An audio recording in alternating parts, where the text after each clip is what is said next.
dangerous voyage. We are bringing you exclusive and in-depth reporting from the Florida Keys as the nation's immigration issues are rapidly becoming a human emergency. For 3 days, Florida 24 investigator Katie LaGrone and photojournalist Matthew Apthorpe worked around the clock in the Florida Keys. They're bringing you exclusive access to federal agents trying to keep up with record-breaking number of landings in our state. And at the same time, they also witnessed the very real, very human stories of men and women risking everything just for the chance to live a free life in the U.S. Today, our series Landing in Florida, in depth on immigration, begins on land with U.S. Border Patrol.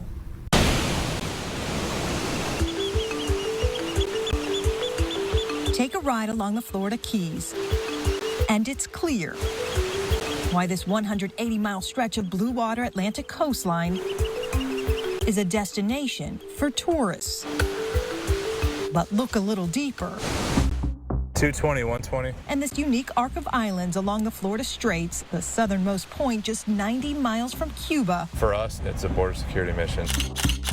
Is also the X that marks the spot for people from other countries willing to make the dangerous voyage on water. They can spend weeks at sea here. At the chance for freedom on land. The dangers is the first thing that stands out. Assistant Chief Patrol Agent Adam Hoffner is with U.S. Border Patrol's Florida sector, where he says the Florida Keys has been dealing with an unusual surge in migrant landings, up 450% from October last year. This is the most landings that I've seen. Predominantly been Cuban and Haitian migration. In the 4 days prior to our arrival, Border Patrol had reported 15 separate landings, leaving hundreds of men and women entering the state illegally, often in dangerous homemade rigged-out boats like this one. I'm surprised when some of these homemade or makeshift boats do actually even make it. Their arrivals frequently at night, amid cooler temperatures and darker skies. All right, it's just after 2 a.m. Tuesday morning. We just got a call that there are about 25 to 30 migrants who landed on a boat over in Key West. So that's about 50 minutes, maybe a little less because there's no traffic from where we are here in Marathon. So we are going to head over there now. So many migrants on scene, we're actually going to bring 2 transport vans so we have space to adequately transport all of them. So here comes our other van right now. How long can you guys sustain this type of activity where it's just constant like this? Tighten things up and work, all of the partners provide some extra support. When we arrive, some of those partners are already on scene. What's up, guys? Fair warning, we have media with us. Along with 25 Cuban men and women, visibly exhausted, some even shoeless, but all of them appearing relieved to be on dry land after they describe 3 days at sea. Are you happy to be here? ¿Y cómo sientes para estar aquí? ¿Estás bien? For this 22-year-old who agreed to speak with us on camera, the 3-day journey was worth it. She's seeking work to help family who couldn't come. What do you want from America? Same for this man, dressed in USA red, white, and blue. Be able here and help his family and, have a better life. He arrived needing medical attention after he says he cut his hand simply holding on to a boat they could not control. As a matter of fact, unless they were holding on, if they let go of the handle, it would, they were unable to stop it. The boat seen here eventually crashed into a Navy vessel near the base where they all landed. The group says they each paid between $2,000 and $3,000 US to get here. They'll spend the next 12 to 72 hours getting processed before they're released, but kept under federal monitoring as their immigration proceedings officially begin. They join more than 100 additional Cubans who within the same day also made it to shore here. We've responded to 11 different migrant landings throughout the Florida Keys. In just 24 hours? In just 24 hours. We understand that the political climate, may change, and really it falls back to here. We have a border security mission. We focus on what we can do here. This is life on land lately in the Florida Keys. As for the politics of it all, Border Patrol quick to leave that debate to the politicians. And there's good reason for it. During the 2022 fiscal year, Border Patrol reported more than 35,000 encounters with migrants here in Florida alone, nearly double from the year before. As the nation's immigration issues fuel heated political debates, criticism and backlash over policies, the human part of the crisis is taking its toll on federal agents working to keep our borders safe. Here in Florida, that often means agents patrolling our waterways, where that number of migrants making the perilous journey here by boat is reaching new records. Today, Florida 24 investigator Katie LaGrone and photojournalist Matthew Apthorpe continue their exclusive reporting from the Florida Keys, this time through the eyes of specialized federal agents trained to stop people entering the state illegally before they reach land. Our special 4-part series, Landing in Florida, in depth on immigration, continues. Just letting you know we're out here floating south of Marathon. 10-4, that's a good copy. We're on the water I was going to run to the Haitian self-freighter real quick. with federal agents This target at the moment is a little over 16 nautical miles offshore. from Air and Marine Operations, Coming up. a specialized law enforcement division of U.S. Customs and Border Protection. Their mission: stop migrants from making it on land in the U.S. illegally. It's getting tough because it's a numbers game. If Florida is a gateway into the country, the Florida Keys is a 180-mile-long central hub where freedom-seeking migrants, mostly from Cuba and Haiti, are often willing to do anything and risk everything to get here. I've seen people that have shot themselves. I've seen people that have tried to cut themselves. Marine Interdiction Agent John Apollonie has been patrolling the waterways in the Keys Yeah, 829, 853. since 2009. The thought process is if I injure myself enough that they'll have to take me to a hospital. With so much attention focused on the influx of migrants crossing the southwestern border, here in the southeast, Here on the ocean, totally different set of problems. the wave of migrant landings and seaside attempts are also on the rise. It's the most I've seen since I've been here. According to U.S. Customs and Border Protection, more than half of all migrant interdictions at sea in the U.S. are conducted by the Miami Air and Marine Branch, which includes the Florida Keys. This year, those units apprehended 139 migrants on water. For comparison, in 2021, that number was 54. Does something more need to be done to secure our borders? We have a finite number of agents and assets.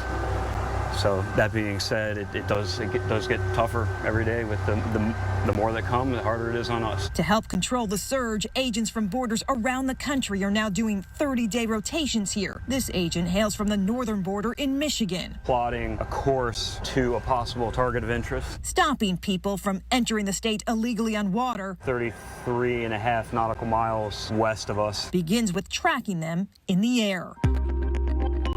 Once air crews spot suspicious boats, the Marine team in these high-tech boats move in. It's been almost daily. It doesn't take long to get a new alert. Right now we know of one rustic vessel and possibly a go-fast vessel. Troy 014 also. Go-fast boats like these have long been used to smuggle in desperate migrants. These are just a few images of recent captures and the sometimes dozens of migrants hidden inside. Oh, wow. On this day, their target is some 40 miles southeast of Marathon. This is our first interdiction of the day. As we inch closer, we can see the vessel is homemade, known as rustic for its rickety build, often shoddy mechanics. But it's packed with people, mostly men, a few women, all from Cuba. Are they typically repeat? So, yeah, I mean, we've found some that have been, once they run biometrics, that have been into the country before. Sometimes they even have Florida driver's licenses. So they'll make it here, they'll get some kind of status, and then they'll go back for one reason or another. With partners from the U.S. Coast Guard in tow, the group is given life jackets and quickly transferred to a federal vessel. We get the clear, it's safe to approach. How are you? ¿Cómo estás? They smile, some wave at our cameras, answer our questions, even take out phones to capture the moment. ¿Qué quieres de América? Why do you want to come here? In Cuba? Nada en Cuba. This group of migrants just told us they've been traveling on the water for 8 days to try to make it to America from Cuba because there's nothing in Cuba. And they were just interdicted, which means Coast Guard's they're going to load up on the Coast Guard cutter and they're going to be sent back to Cuba. That's the chance they take.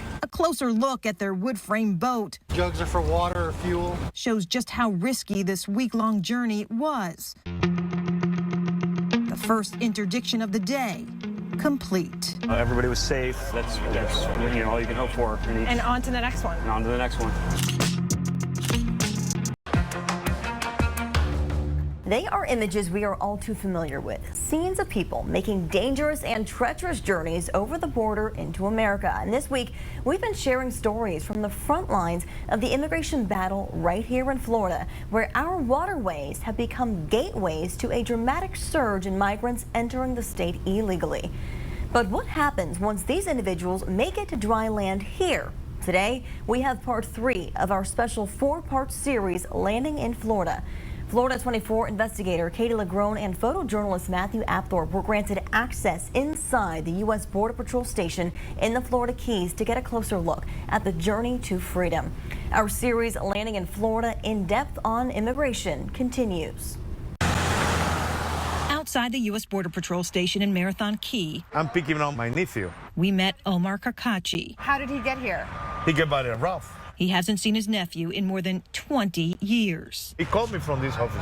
Hey, uncle, I'm here. Where you at? I'm here in Marathon. What did you think? I say, oh, my goodness.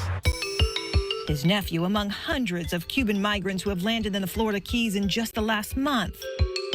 Incidents of people making the treacherous journey by sea and landing on dry ground here illegally are up more than 450% since October of last year, many of them coming from nearby Haiti and Cuba. No food, no power line, no nothing. Nothing. That's no life. Most of them, they say, I'd rather die trying to get to the freedom than still living here in Cuba. It's very sad. It's a dangerous voyage to freedom, overwhelming federal agents across South Florida. It's the heaviest migrant traffic that I've ever encountered. It's been a very busy 24 hours here. We're both from Marathon. For 2 days, we were granted exclusive access to the round-the-clock battle, from stopping migrants at sea before they land. Why do you want to come here? In Cuba? Nada en Cuba. To the multi-agency response when they make it to dry ground. 25 migrants appear to all be Cuban. Looks like all from Havana, Cuba. In just a 24-hour period we were there, Border Patrol responded to a dozen different landings throughout the Keys alone. Are you happy to be here? Bueno, no me lo creo.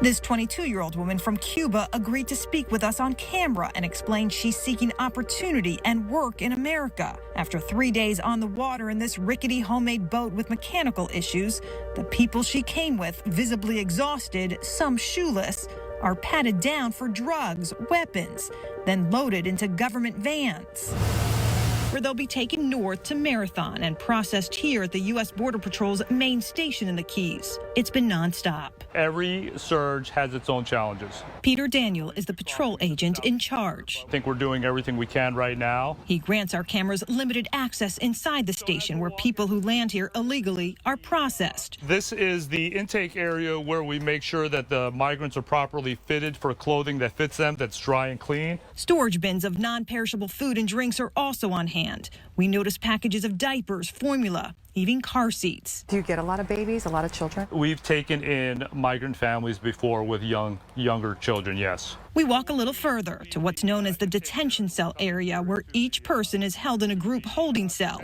men and women separated. We weren't allowed to videotape the cells, but migrants can spend up to 72 hours here while they're ID'd, fingerprinted, and background checked. You guys could know within minutes if this person has Absolutely. a nefarious background. Yes, ma'am.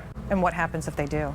If they do, then the processing will take a different turn. Instead of administratively, we'll pursue the criminal charge. For migrants who are not sent back to their country immediately, they can be transferred to a federal detention facility or released to family while their legal case moves through the U.S. courts. I lived in Cuba for 34 years.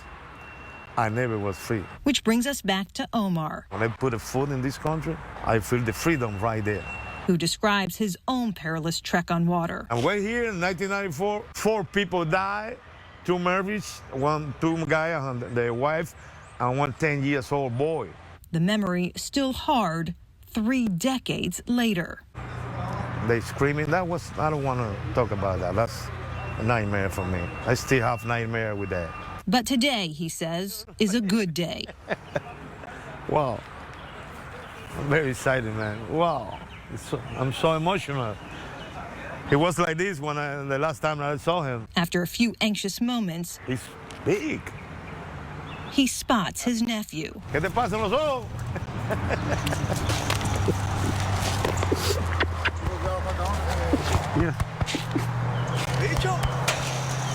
Their emotional reunion perhaps best describes the complexities of the nation's current immigration system. The debates. The more that come, the harder it is on us. And what's at stake if nothing? These migrant trips are incredibly dangerous. Or everything. These are all human lives. Why do you want to be here in America? ¿Por qué quiere estar aquí en Estados Unidos? Changes. Ayudar a mi familia. Help his family, his son, his wife. For us, it's a border security mission. Immigration. It's a national hot-button topic, and Florida is a center point of all the debate. From Florida-funded migrant flights to Martha's Vineyard to the ongoing border battle between the governor and the president. Today, we're asking lawmakers about the politics of this growing human crisis as the number of migrant landings on our shorelines continues to reach historic new heights.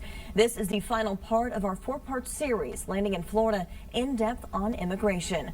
Florida 24 investigator Katie Lagrone and photojournalist Matthew Apthorpe have the political response to our special series.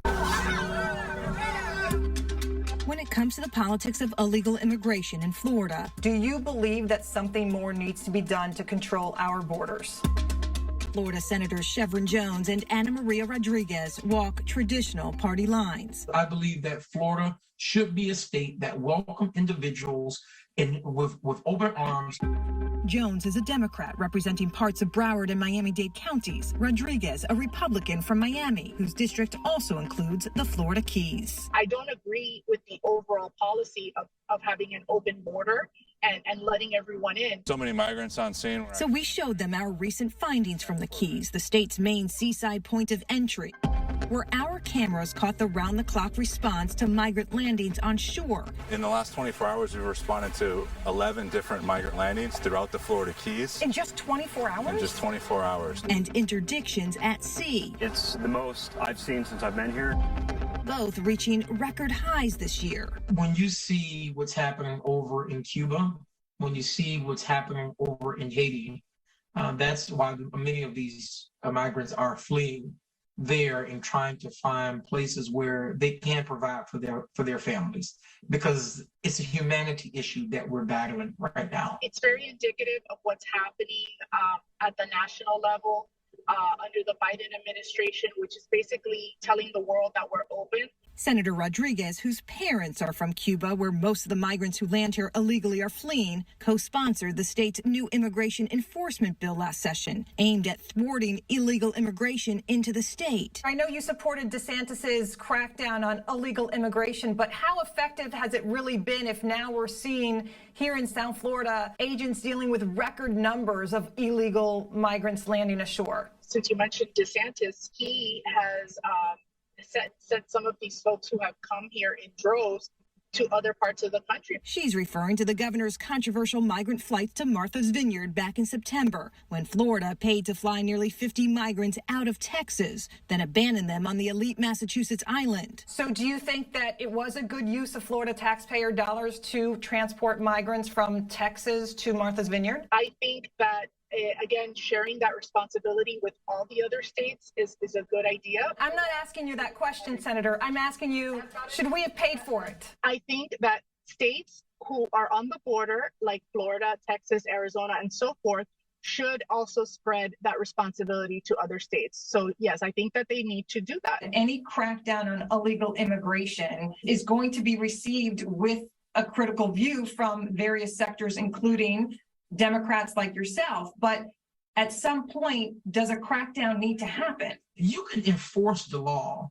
You can also work within the boundaries of the law. You can do all of that without treating people like animals.